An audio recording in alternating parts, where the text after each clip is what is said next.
Hello everyone, मैं हूं कामरान चौधरी और आप देख रहे हैं chemistry with Kamran. Previous lecture में हम लोग डिस्कस कर रहे थे general methods of preparations of alkanes में हमने थर्ड मेथड पढ़ा था अल्कीन्स को प्रिपेयर करने का। वो क्या था? वो था फ्रॉम डीहेलोजिनेशन ऑफ विसिनल डाईहेलाइड्स। ठीक है।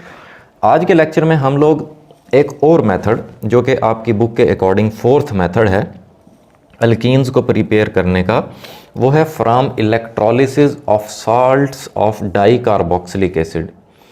डाई कार्बोक्सिलिक एसिड के सॉल्ट्स की इलेक्ट्रोलिसिस से हम लोग क्या प्रिपेयर करेंगे? अल्कीन्स प्रिपेयर करेंगे, या इसी मेथड को हम लोग बोलते हैं कोब्स इलेक्ट्रोलाइटिक मेथड। इस मेथड की एक्सप्लेनेशन पे आने से पहले मैं आपको ज़रा मतलब समझा देता हूँ। इलेक्ट्रोलिसिस का मतलब क्या होता है, क्या होती है इलेक्ट्रोलिसिस, और डाई कार्बोक्सिलिक एसिड्स क्या होते हैं।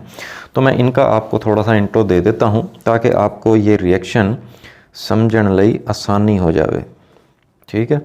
तो सबसे पहले हम लोग देखते हैं कि व्हाट इज़ इलेक्ट्रोलिसिस। इलेक्ट्रोलिसिस क्या होती है।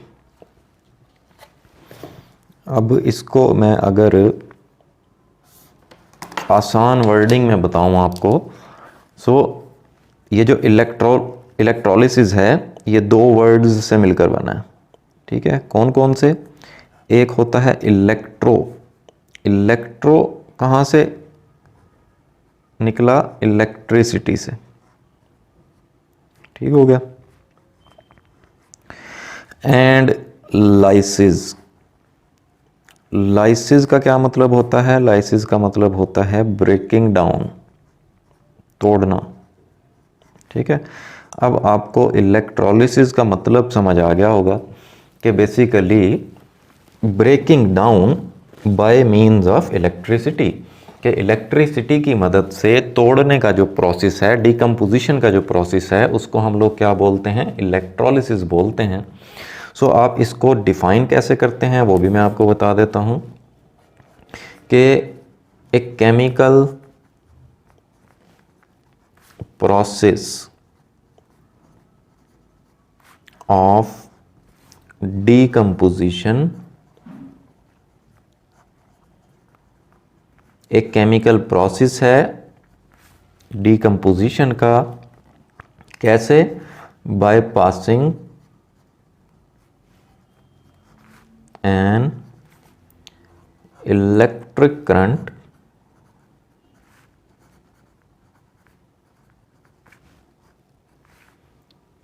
थ्रू ए लिक्विड और solution containing ions। ठीक है जी। सो कुछ इस तरह से आप इलेक्ट्रोलिसिस को डिफाइन करते हैं कि जी एक केमिकल प्रोसेस ऑफ डिकम्पोजिशन, टूटने का एक केमिकल प्रोसेस है। कैसे? By passing an electric current, electric current pass करके, थ्रू ए लिक्विड और सोल्यूशन कंटेनिंग आयंस, ऐसे लिक्विड या सोल्यूशन में से जिसके अंदर आयंस मौजूद हों, उसके अंदर से इलेक्ट्रिक करंट पास किया जाता है और डिकम्पोजिशन हो जाती है सब्सटेंसेस की। सो इस प्रोसेस को हम लोग क्या बोलते हैं? इलेक्ट्रोलिसिस बोलते हैं। ठीक हो गया जी। अब हम देख लेते हैं what are dicarboxylic acids. अब जो कार्बोक्सिलिक एसिड होता है उसका आपने फंक्शनल ग्रुप पढ़ा हुआ है। कैसे रिप्रेजेंट करते हैं कि ये कार्बोनाइल ग्रुप, इसके एक तरफ OH अटैच होता है और दूसरी तरफ हाइड्रोजन अटैच हो सकता है, या कोई भी अल्काइल ग्रुप अटैच हो सकता है। ठीक है।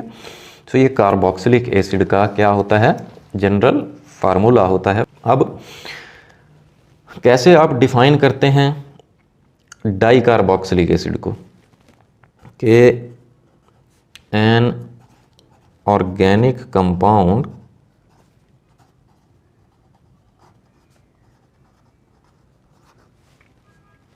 containing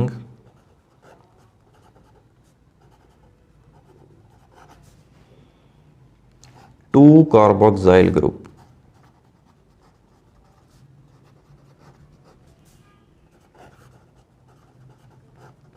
कार्बोक्सिल ग्रुप क्या होता है, इस तरह से आप उसको रिप्रेजेंट करते हैं। ये वाला जो ग्रुप होता है बेसिकली ये वाला, इसको हम लोग क्या बोलते हैं, कार्बोक्सिल ग्रुप बोलते हैं। ठीक है, और ये जो पूरा फार्मूला है ये कार्बोक्सिलिक एसिड का जनरल फार्मूला है। ठीक हो गया जी। सो कुछ इस तरह से आप इसको डिफाइन करते हैं डाई कार्बोक्सिलिक एसिड्स को, कि ऐसा ऑर्गेनिक कंपाउंड जिसमें 2 कार्बोक्सिल ग्रुप अवेलेबल होते हैं उसको हम लोग डाई कार्बोक्सिलिक एसिड बोलते हैं। जब सोडियम या पोटाशियम के salts of di carboxylic acid, जैसा कि सक्सेनिक एसिड होता है, सक्सेनिक एसिड के एक्वस सॉल्यूशन की जब हम इलेक्ट्रोलिसिस करते हैं तो क्या बनती हैं, अल्कीन्स बनती हैं। ठीक है, जैसे मैं आपको एक एग्जांपल दे देता हूँ, जैसे डाई सोडियम सक्सीनेट, क्या फार्मूला होता है इसका, मैं इसका स्ट्रक्चर बना देता हूँ डाई सोडियम सक्सीनेट का।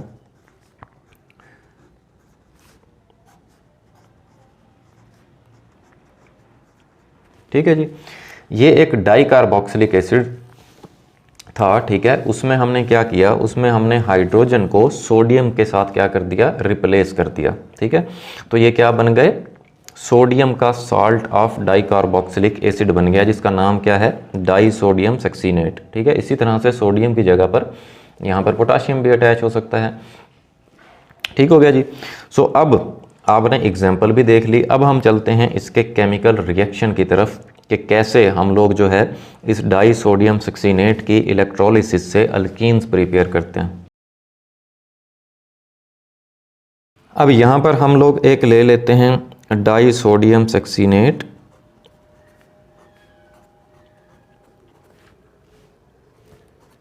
इसको मैं कुछ इस तरह से रिप्रेजेंट कर देता हूँ।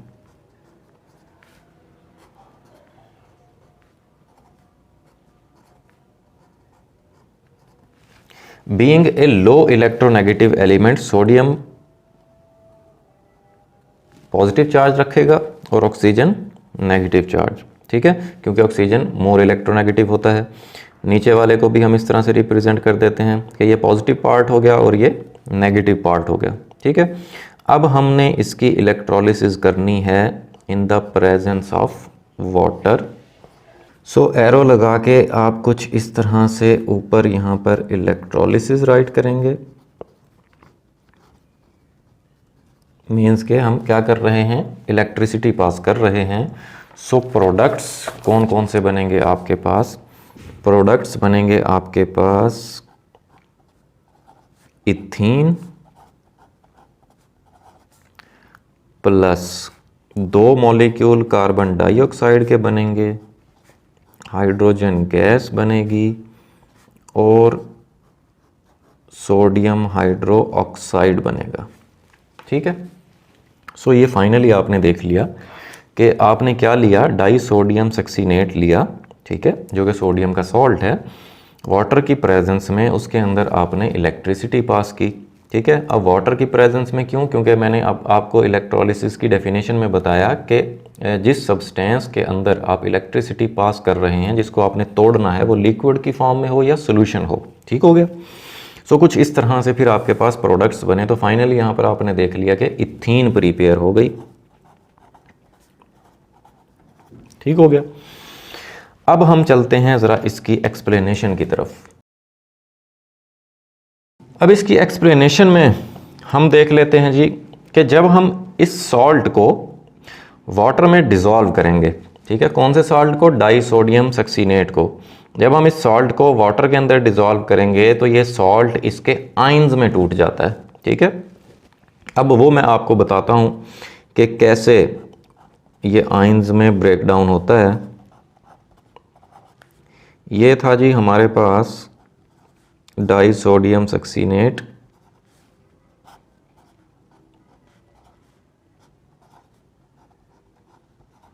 ठीक है।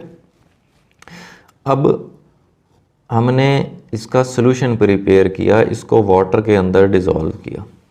ठीक है। सो होगा क्या, होगा कुछ यूँ कि ये इसके आइंस में ब्रेक डाउन हो जाएगा, और कौन कौन से आइंस बनेंगे वो मैं यहाँ पे राइट कर देता हूँ।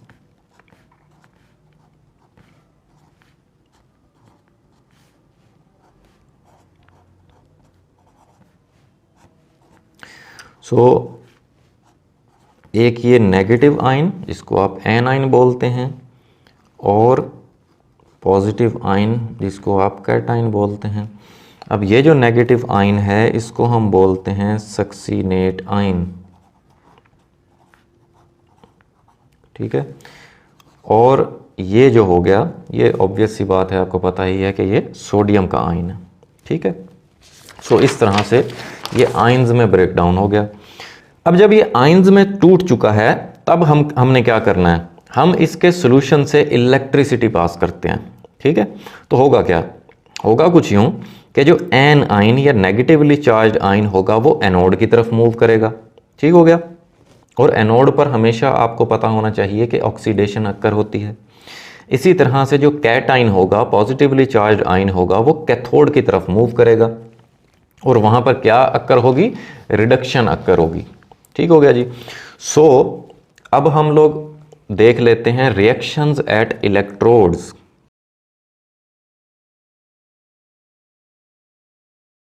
सो यहाँ पर सबसे पहला हम लोग रिएक्शन देखते हैं एनोड के ऊपर। जैसे मैंने अभी आपको बताया कि एनोड पे हमेशा क्या होती है, ऑक्सीडेशन अक्कर होती है, और नेगेटिवली चार्ज्ड आयन जो होता है वो इलेक्ट्रॉन्स लूज कर देता है। सो इस तरह से लॉस ऑफ इलेक्ट्रॉन को आप क्या बोलते हैं, ऑक्सीडेशन बोलते हैं।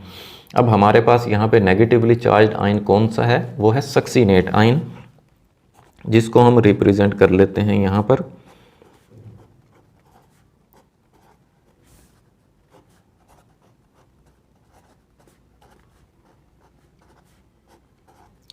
ये हमने सक्सीनेट आयन रिप्रेजेंट कर लिया। अब देखो, इस ऑक्सीजन के ऊपर एक नेगेटिव चार्ज है, इस ऑक्सीजन के ऊपर भी एक नेगेटिव चार्ज है, मींस के इन दोनों ऑक्सीजन ने एक एक इलेक्ट्रॉन एक्स्ट्रा लिया हुआ था। किससे, सोडियम से। वो जो sodium in the form of positive ion remove हुआ, उसने अपना एक एक इलेक्ट्रॉन, दोनों सोडियम ने अपना एक एक इलेक्ट्रॉन ऑक्सीजन को दे दिया था। सो ये वही दो इलेक्ट्रॉन्स जो है वो क्या करेगा, लूज करेगा, ठीक है। तो ये नेगेटिव का साइन मैंने लगा दिया दो इलेक्ट्रॉन्स के साथ, इसका मतलब है कि दो इलेक्ट्रॉन्स लूज हो रहे हैं ड्यूरिंग इलेक्ट्रोलिसिस, ठीक है। अब होगा क्या, होगा कुछ यूं कि जब दोनों ऑक्सीजन्स ने एक एक इलेक्ट्रॉन जो एक्स्ट्रा था इनके पास वो लूज कर दिया, फिर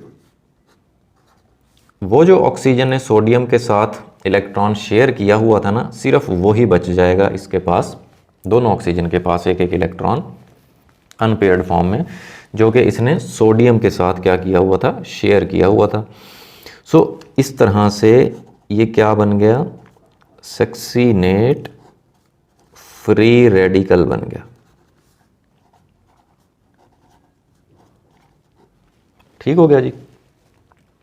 अब होगा क्या, अब ये जो फ्री रेडिकल बना इसका क्या होगा, इसको हम लोग यहाँ पर दोबारा राइट कर लेते हैं। सो यहाँ पर हमने इसको दोबारा राइट कर लिया सक्सीनेट फ्री रेडिकल को। अब देखिए होगा क्या, इस कार्बन और इस कार्बन ने जो अपना एक एक इलेक्ट्रॉन शेयर किया हुआ था, यहाँ से बॉन्ड होगा ब्रेक। इसी तरह से इस कार्बन और इस कार्बन ने अपना एक एक इलेक्ट्रॉन जो शेयर किया हुआ था, यहाँ से होगा बॉन्ड ब्रेक, ठीक है। अब ये वाला इलेक्ट्रॉन और ये वाला इलेक्ट्रॉन यहाँ पर शिफ्ट हो जाएगा दोनों कार्बन्स के दरमियान। सो इस तरह से इस CH2 और इस CH2 के दरमियान जो कि एक बॉन्ड था, अब क्या बन जाएगा, यहाँ पर डबल बॉन्ड बन जाएगा। तो इस तरह से ये क्या बन गई हमारे पास, इथीन बन गई, ठीक है। और ये जो CO2 ये दो ग्रुप्स कार्बन डाइऑक्साइड के अलग हो गए। सो इस तरह से दो मॉलिक्यूल कार्बन डाइऑक्साइड के बन गए, ठीक है। सो ये तो देख लिया आपने एनोड पे रिएक्शंस। अब हम लोग देख लेते हैं कैथोड पे रिएक्शन। अब जैसे मैंने अभी आपको बताया कि कैथोड पर कौन सा आयन मूव करेगा, पॉजिटिवली चार्ज आयन मूव करता है, ठीक है। तो वहाँ पे होता क्या है, हमेशा रिडक्शन अक्कर होती है, गेन ऑफ इलेक्ट्रॉन्स होता है वहाँ पर, ठीक हो गया। अब देखें यहाँ पे सबसे पहले मैं आपको वाटर का बता देता हूँ कि वाटर के बेसिकली ना मॉलिक्यूल ब्रेक डाउन होकर कुछ इस तरह से हाइड्रोजन आयन और हाइड्रो ऑक्साइड आयन जनरेट करेंगे, ठीक है। अब ये जो हाइड्रोजन जिस पर पॉजिटिव चार्ज है, ये 2 इलेक्ट्रॉन लेकर क्या बना देगा, हाइड्रोजन गैस बना देगा, ठीक है। सो यहाँ पर हमने देख लिया कि ये हाइड्रोजन का आयन क्या हो गया, इसने 2 इलेक्ट्रॉन गेन किए और हाइड्रोजन में कन्वर्ट हो गया। अच्छा, जो हमने केमिकल रिएक्शन देखा था उसमें हमने देखा था कि सोडियम का आयन भी जनरेट हो रहा था, ठीक है। अब होगा क्या, वो सोडियम का आयन और ये हाइड्रो ऑक्साइड आयन ये मिलकर क्या बना देंगे,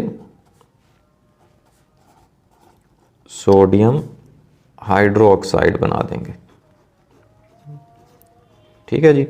सो इस तरह से आपने तमाम के तमाम प्रोडक्ट्स देख लिए जो कि हमने केमिकल रिएक्शन में डिस्कस किए थे। जैसा मैं आपको दोबारा से दिखा देता हूँ, यहाँ पर देखें, केमिकल रिएक्शन के दौरान हमारे पास ये प्रोडक्ट्स बन रहे थे, इथीन बन रहा था, कार्बन डाइऑक्साइड बन रहा था, हाइड्रोजन और सोडियम हाइड्रोक्साइड।